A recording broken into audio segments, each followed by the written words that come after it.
Yes, this is me, Hudson George, just doing my life. My topic today is Trinidad and Tobago and Grenada benefited from Venezuela before the US and the EU sanctioned Venezuela's government. So why my topic is that is I'm dealing with the latest news from Trinidad, where Trinidad and Venezuela having a kind of a back and forth quarrel. But I could remember after I left school in Grenada, a lot of people was going to Venezuela. Even me, I went to Venezuela. But I had problem in getting proper place to stay. So I left. But those days in Venezuela, a lot of girls or ladies used to go to Venezuela and do domestic work. It's Grenadian, eh? And I always observed one person, even though I was young, I observed there were a lot of Trinidadians living in Venezuela. Because Trinidad had or still have skilled workers for the oil industry. Because Trinidad have oil and Venezuela is a bigger country. So a lot of welders and plumbers and all kind of Trinidadians was living in Venezuela. Whilst more Grenadians were doing domestic work. And there were Trinidadian ladies in Venezuela doing domestic work, but the majority of domestic workers in Venezuela from the Caribbean islands used to be from Grenada. Because Grenada and Venezuela had a good relationship. Talking about from the time of the first Carlos Andres Perez government was a high point. When Andres Perez came to president of Venezuela the first time. And Venezuela and Grenada had good diplomatic relationship from the time of Eric Matthew Gary as Prime Minister of Grenada, had good relationship with Venezuela. Because when Gary built the cross upon Richmond Hill, it was in Venezuela he saw that. So for my time I spent in Venezuela, I didn't spend so long. I spent about just over a month. I saw a lot of cross like what Gary had in Grenada. So why is in Venezuela? So why is Grenadian used to call Gary Dr. Cross for building cross? That cross really like. That was a common thing Gary said that in Venezuela. So I don't know if this thing was Catholicism or whatever it is. Right. So then when the Gary was overthrown by the PRG, Venezuela and Grenada still had good relationship. He even did go a little bit further when Maurice Bishop said Venezuela drilling oil in Grenada waters because Venezuela and Grenada have a border. The distance is about 82 miles, 82 miles. And Venezuela drilling oil in about 40 miles or closer to Grenada. And Bishop was saying he wanted to share in the oil. And he was getting, the PRG were getting free gas for consumption in Grenada for usage. Venezuela give them the oil. Right? So they get oil from Venezuela. So that thing goes on until other government come in Venezuela, other government, and just Perez come back again. This good relationship was still there between Grenada and Venezuela. And a lot of trade men in Trinidad and Tobago was going in Venezuela and work for big money in the oil industry as tradesmen, electrician, welders, plumbers, and all them things. You didn't have a lot of some Grenadian went there too and working in construction because Grenada was not exposed to technical skills in welding and electrical stuff and plumbing like Trinidad, as Trinidad. So the relationship remained. Different government come and go in Venezuela and things were still good.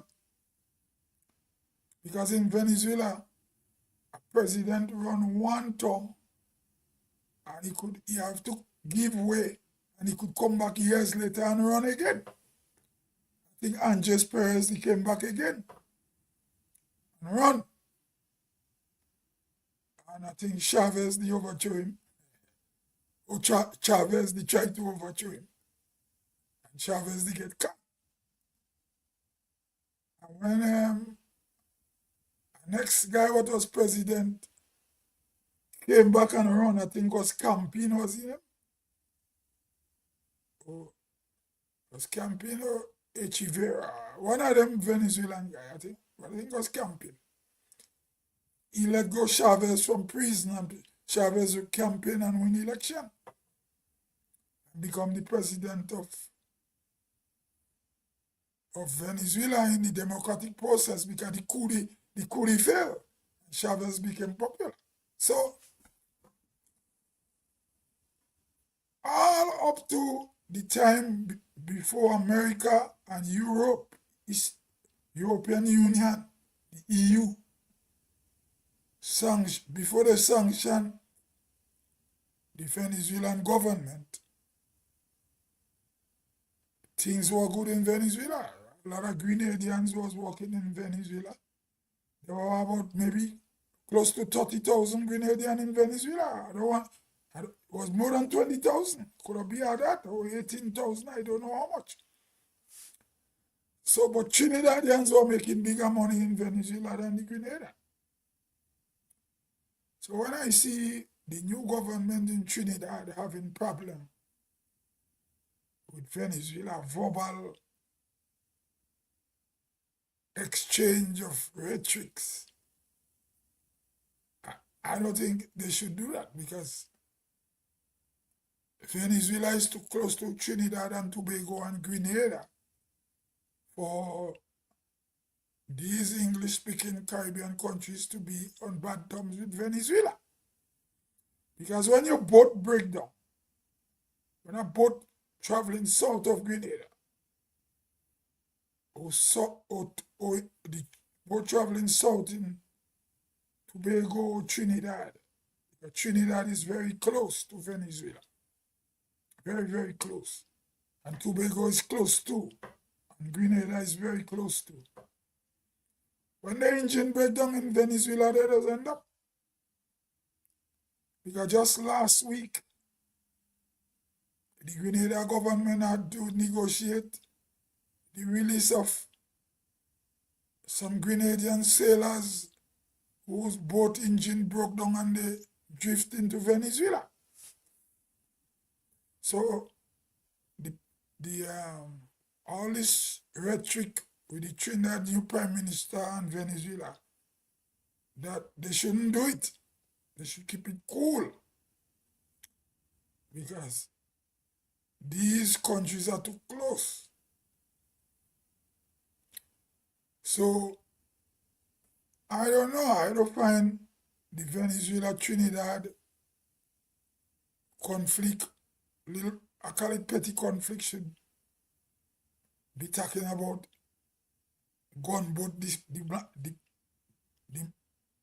diplomacy. They should stay away from that. And even the country that participated in Grenada independence the most celebration in terms of military parade are the Venezuelan. Venezuela always sell military soldiers to Grenada during our independence celebrations in the good times before there was sanction. I think Venezuela give Grenada money already too. And Venezuela helped Grenada in housing. There's a lot of housing in Grenada. Houses, housing, whatever. Were built by the Venezuelan. And Venezuela is the first Caribbean and South American country that had an embassy in Grenada. I remember Mr. Rockerfoot. Those who Grenadian from St. Patrick Parish, my parish, especially those that live on the outside of Sutter's Town, know Mr. Rockerfoot. Mr. Rockerfoot was living in Mount Alexander, just over Sutter's, between Shantimel and Davie and Moncrief from up there. He had a lot of land up there. And I think he had a son, he used to live with him at the son's school in Grenada too. So Rockerfoot used to be the ambassador. Right? I think Rockerfoot died now. He was very, very old. He lived long. Right? So, I don't know if the Rockerfoot family still have the land up in St. Patrick Parish, up in Mount Alexander up there again, still. So, and I can speak for Trinidad, what the Venezuelans were doing in Trinidad in terms of, they have diplomatic relationship plus, I don't know if they had other business ventures those days, but I know a lot of Trinidadian skilled workers who went to Venezuela to work in the oil industry. And when they were saying a lot of Venezuelans are coming to Trinidad, a large percentage of these people, these Venezuelans, were children of Trinidad and Tobagonians, Trinbagonian people, children. Plus, Trinidad had close relationship with Trinidad when Spanish people used to come to Trinidad to work in the cocoa plantation. So we just call them Spanish people in Trinidad cocoa payol. That means Spanish people come and work in the cocoa field. And that is how Trinidad get what they call in the Parang Carnival thing they just do in Christmas music. They get it from the Venezuelan. And they mix it with the Calypso later. So the thing done with Trinidad and Venezuela must stop. Like I was listening to a Tobagonian blogger say, Tobago don't have no problem with Trinidad.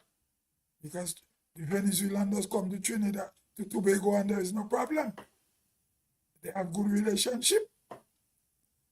And even though the Tobagonian blogger was kind of comical, he's saying, well, we independent away from Trinidad with the conflict with Venezuela. I mean, it do it in a little sarcastic way, but what he was saying making sense. Grenada don't need, or Trinidad don't need to have any bad relationship with Venezuela. Now we know Ralph Gonsalves is very close to the Maduro government from Sensitemry Chavez, the socialist stuff.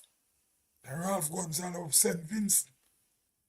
But St. Vincent become close to Venezuela during Chavez time, but Grenada and Trinidad and Tobago were always close to Venezuela for a long, long time. And it didn't have nothing to do with political ideology with it. So I think Trinidad and Tobago and Venezuela must come back and live in one love. There is no need to drink bush for other countries' fever. We too close. I experienced in Grenada already, up in where we living in St. Patrick's Parish. When you click your television, you get in Venezuela's station. Sometimes we get Trinidad station as regular. Pick up Trinidad. But sometimes we get Venezuela station. Due to where we living in St. Patrick and hermitage is very high, there is this telex, this communication thing they build in Kublal Mountain up in St. Andrew. The transition does come to a part in St. Patrick, because Kublal Mountain border in St. Patrick. If you go to the base of the mountain, in a place called Cafe, up in Ticolo Mountain, and you go down a place called Selina Hill, Florence Mountain. I leave St. Patrick, cross over into St. Andrew from Florence Mountain, from the big river that divides St. Andrew and St. Patrick. Go over to a smaller river called Cafe River, and we climb and go up Kublal. So Kublal is close to St. Patrick, even though in St. Andrew. When you go up the mountain in Ticolo, you see it there. It's higher than Ticolo. So attacking out Ticolo and St. Patrick. So this thing about Venezuela and this and Venezuela and that, we have to try to treat Venezuela better. Venezuela and Guyana have problem too, which I think Venezuela and Guyana problem should be settled in a diplomatic way too. Because as the old people say, thief, thief, thief, and God laugh. Venezuela is saying the Essequibo is theirs. And the British stole it, and Guyana get it. But if you look at the history of the Guyanas, so the Venezuela Guyana, which is part of the Essequibo, then you have English Guyana, then you have Suriname, which is Dutch Guyana, and you have Cayenne, which is French Guyana. All this land belongs to the native people. The Caribbean Arawaks, the Caribs in the Caribbean, they land.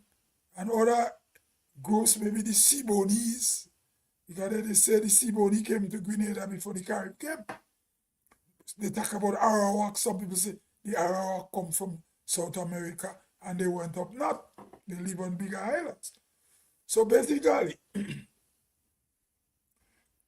Venezuela and Guyana should settle the thing nice and smooth. And Trinidad and Tobago and Venezuela shouldn't be in any conflict. So I don't know if it's big powers involved, But they need to work out all the problem in a nice way, because Venezuela, even though they speak Spanish, is a good amigo, good friend to Grenada, Trinidad and Tobago, and Trinidad and Tobago. Yes, there are problems with Guyana over oil, yeah. But as I was saying, they could work it out too. So all the political rhetoric and big talk, that don't make any sense. Venezuela will always be Grenada, Trinidad and Tobago, close neighbor. So politicians have to behave themselves and stop making all these conflicts, you know. We can do like what going on in the Middle East with Iran and Israel. Iran and Israel and them fighting over religion. And the Middle East people. And even the Arab, the Middle East people, they just call them, because of religion, they say Arab. But all of them not Arabs. Because Iranians are not Arabs. Persians and Farsi. So their problem with Israel is over Palestine. They're fighting for religion and land. So they are the own ding dong over there always fighting. But we in the Southern Caribbean don't need that. Because basically, Trinidad and Tobago and Grenada are South American countries, South American island. And the only reason why they don't call us Latino is because we speak in English. We don't know different from Guyana or Suriname or French Guyana, Cayenne, who don't speak Spanish, but we right there. We living in South America, in the Caribbean. Venezuela is on the South American mainland in the Caribbean. And Grenada, Trinidad, and Tobago are South American islands in the Caribbean. So we don't need that thing done. So even girls in Grenada, ladies what want to look nice and sexy, when they get money from the boyfriend, or if it's their money or who give them the money, they just go in the Venezuela embassy, get visa, and go in Margarita and shop. A lot of Grenadians were shopping on the Venezuelan island called Margarita. So I said Trinidad and Tobago and Venezuela they must come to a good diplomatic discussion and stay away from the big powers politics in those things, because it does not make sense. We don't need no political conflict down so. Plus, there is a lot of black people in Venezuela too, black Venezuelan, a lot. Because for the time I stayed in Venezuela, I used to live in Puerto Cabello, or Puerto Cabello. I think they say you mean Hassport, you know. That's where I see the biggest ship dock. And no women could go on that dock, only men could go there. So my point is, before the sanction imposed on Venezuela by the European Union and the United States of America, Venezuela was very good to Trinidad and Tobago people and Grenada people. We used to benefit from Venezuela. A lot of people go there and work. And when things settle again, they go back again. So why is all the political confusion over? Anyway, this is me, Hudson George. I go on till I come again.